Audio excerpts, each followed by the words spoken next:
Hello and welcome to today's show. I'm Kate Moody, Global Strategy Director of Customer Experience at 11FS. On today's show, we want to take a look at everything that went down with Ticketmaster in the past few months. If you're not familiar with what happened, then stick around, we're going to talk you through it. I'm also delighted to be joined by some of the brilliant minds here at 11FS to discuss this. First up, we have David Barton-Grimley, Global Strategy Director for Embedded Financial Services. How are you doing, David? I'm doing great, thanks, Kate. Scale of 1 to 10? 7. Okay, strong start. We're also joined by Maurício Magaldi, Global Strategy Director for Crypto and host of the Blockchain Insider podcast. How are you doing, Maurício? I'm great, excited to talk about this mess. Amazing, let's dive in. It all started with Taylor Swift, and I'm going to try to make a long story short. After tickets for the star's first US tour in 5 years went on sale in November 2022, chaos kicked off around the verified fan pre-sale. For context, Swift last toured pre-pandemic and in the interim has produced 3 critically acclaimed albums breaking multiple Spotify records. So understandably, demand for the tickets was at a peak. Over 3.5 million people pre-registered for the Taylor Swift Tickets pre-sale, powered by Verified Fan, which is the largest registration in history. According to a Ticketmaster press release, historically around 40% of invited fans actually show up and buy tickets, and most purchase an average of 3 tickets. Around 1.5 million people were sent codes to join the fan sale for all 52 show dates, including the 47 sold by Ticketmaster. The remaining 2 million verified fans were placed on a waiting list with a small chance that tickets might still be available after those who received the codes had shopped. What followed was one of the most disastrous ticket sale rollouts of all time. Loyal fans who had effectively been promised tickets for the tour had faulty access codes, long delays on a website that couldn't cope with overwhelming demand, and bots broke through all barriers. The result was nothing less than outrage. Although hundreds of thousands of tickets were sold, millions of people had attempted to get tickets, and many verified fans were left empty-handed when the site crashed. The pre-sale was eventually cancelled altogether. Ticketmaster said the verified fan tactic was supposed to deter bots and scalpers, but tickets were immediately being resold on sites like StubHub for up to $20,000. Ticketmaster released a statement that went on to explain what had happened, presenting themselves as helpless victims of an unprecedented, if entirely predictable, mismatch of supply and demand. The Swifties didn't just get mad, they got organised. A group of 26 are suing Ticketmaster for, among other things, fraud and price fixing. Separately, the US Department of Justice has opened an antitrust investigation after decades of shoddy practice. Ticketmaster might finally be forced to clean up its act in 2023. Swift's tour debacle caused outrage and caught global media attention, but we've seen similar ticket release issues for Glastonbury Festival in the UK and for Puerto Rican rapper Bad Bunny. So has Ticketmaster really learned a lesson? Whew. So there's a lot going on. Where's the best place to start? There's a ton of issues here. David, what do you think has really happened? I'm not entirely sure they have learned their lesson. I mean, as you say, people have been angry with Ticketmaster since, I think, the 90s. And this is just one of their latest attempts at trying to solve the bot problem.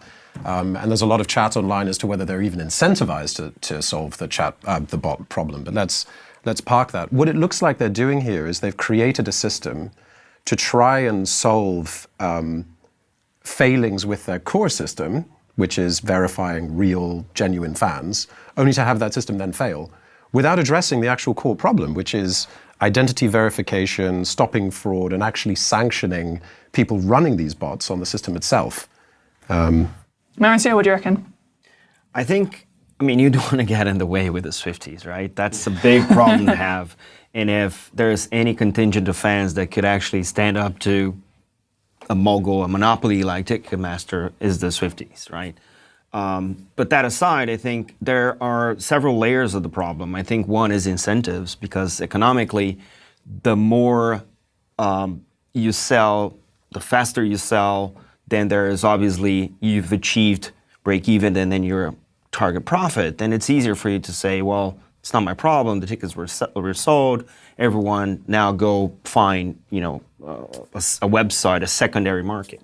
But I think the core issue here is that how do you actually identify people? Like we're in financial services. Banking have been demanded for know your customer for so long. Yeah. And we do have shortcomings here and there, but there's a standard in the industry that respects that.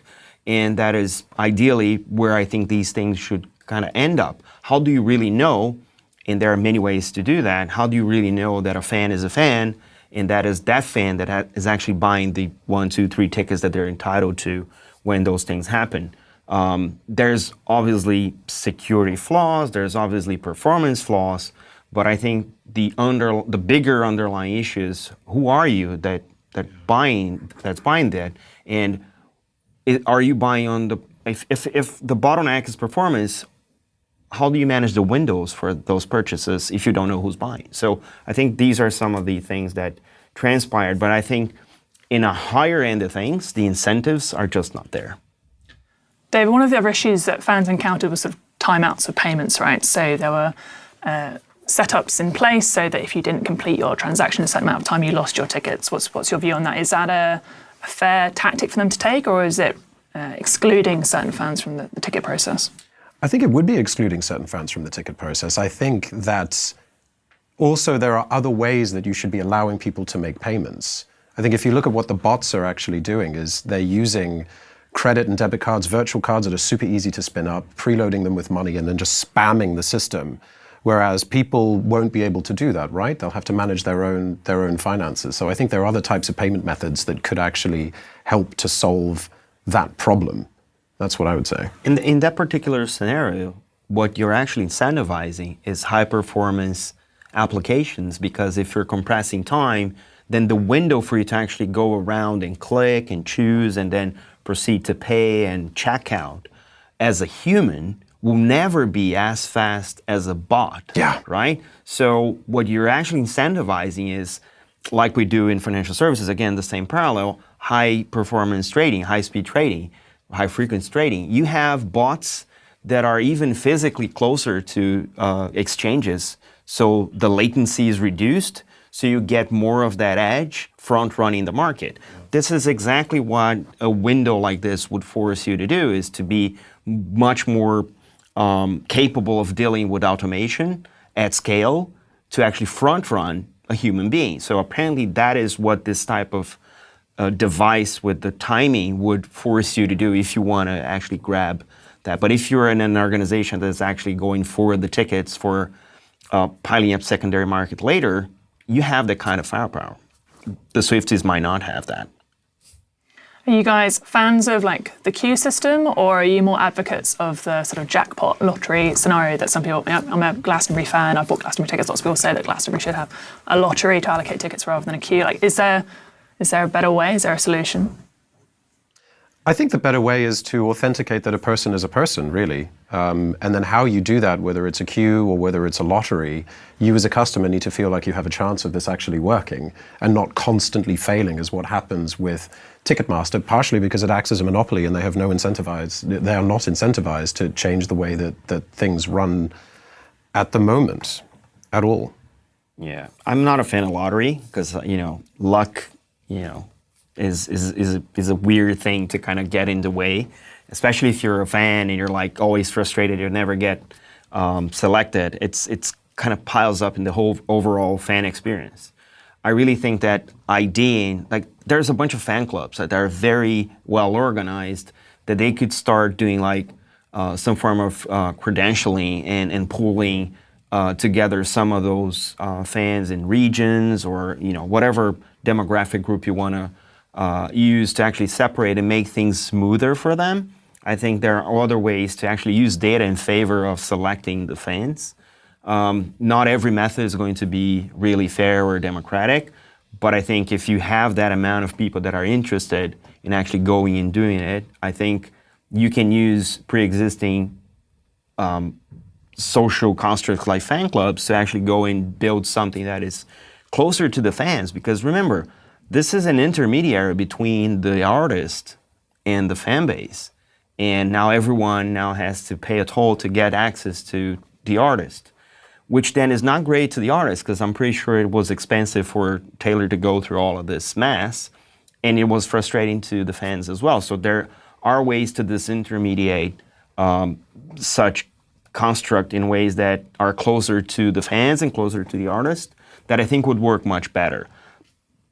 At that scale, maybe not yet, but eventually we're going to see a lot more of the ticketing industry coming and trying things like NFTs and other forms of tokens that would then make it easier for you to know who you actually are, because you're now credentialized by your ecosystem, your peer fans, and even the artists could actually do that. So I think right now, experimentally, there are some of these things happening. For it to happen at this scale with like 3.5 million people, I think it's a little bit, still away, but evolving. And maybe this would be one interesting case to stress test the model, like NFT credentials and stuff like that. I think one of the other things that Ticketmaster have done, which has angered fans, is to play around with this dynamic pricing, demand-led pricing. Not in the Taylor Swift instance, but maybe in some of their other sales. So again, what's your take on? Well, this is where a lot of the controversy comes in, because a lot of people think that Ticketmaster are incentivized for brokers to go in and run these bots and drive the price up as high as possible. They make more money. Also, the artist makes more money because they also get a share of the ticket sale, right? So the higher the ticket prices are, the more money that they make. So there's a whole incentive thing about how the market is organized, which is terrible for the end customer. And if you look at us in financial services, we are regulated, right?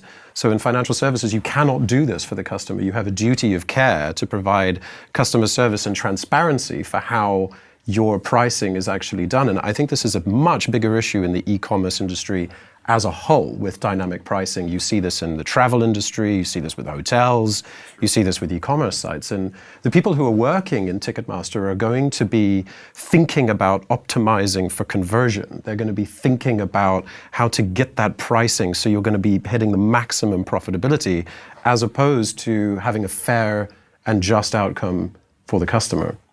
It kind of evokes a little bit of the art industry where you have auctions, right? Yeah. But these are very limited pieces. It's not like 52-run tour with 52 concerts, right? It's reduced. The actual piece is unique. So it's a different kind of setting, and that's what drives that piece of the price of that one piece up.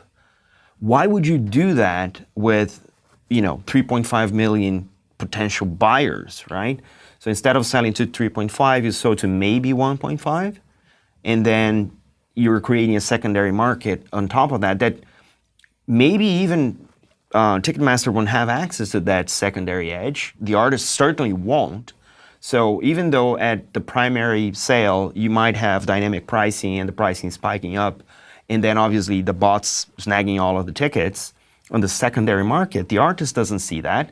Maybe Ticketmaster doesn't see that either. So there has to be some form of balance in that combination of incentives that you can maximize how much you can sell it for, reaching the biggest number of people, so that doesn't leak into a secondary market where the value is not with no one that's involved in the artistry anymore. So it doesn't reward the artist. So I think there is probably some form of algorithm that would then cap it, because again, that comes back to identity. If a bot has an identity and there's a limit for 3 tickets, no matter how fast that bot is, if there's one single identity attached to it, that's all they're getting. So that should cap the incentive or the price spike incentive in that model. So again, comes back to who are you? Who are you doing? What are you doing? Who are you buying for? So I think it kind of rolls back into the identity problem. Tons and tons of problems to fix in this industry. We're going to press pause here. That wraps up this part of the show. To hear more about the potential solutions and the learnings of this fiasco, make sure to subscribe to our YouTube channel so that you don't miss out on part 2. See you soon.